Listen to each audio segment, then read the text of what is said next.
mission. Everyone who resides in the city, recreates here, worships here, wants to have a trusted police department, trusted by the community and very good at what they do, and to have an independent body in place that citizens can come to know concerns will be heard, and not just heard but properly investigated, is appreciated by me.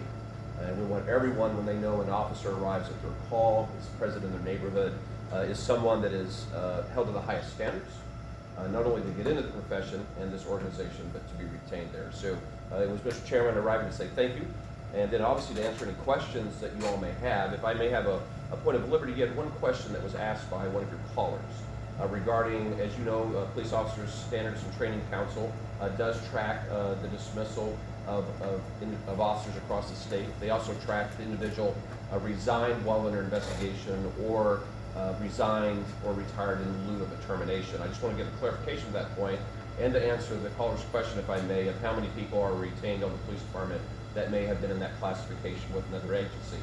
That answer is 0%. We will not entertain an application for employment if you have been terminated from or resigned under or in lieu of an investigation. And that phrase means this: we don't walk into a room for our agency and say you can quit or we're going to fire you. We were proceeding with a termination action and they chose themselves to resign or retire before we could get to that point of an official termination.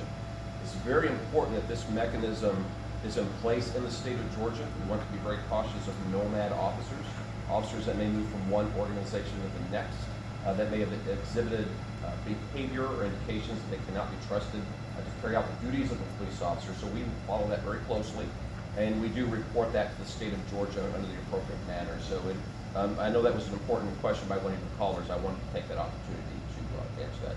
But Mr. Chair, I am open for any questions that you all may have, if that's appropriate during this time, because my reason here was just to say thank you, to ask that you continue to do your duties, allow us to assist in any way we can. Some of you are graduates of Citizens Police Academy, so I appreciate that, and know that we always have a spot open for the ACRB, and if you find ways that we can improve that program so it's more beneficial to you or the citizens of our city, please let us know. And we're getting ready to sign up for another one, right, Major P? So please tell your friends about it.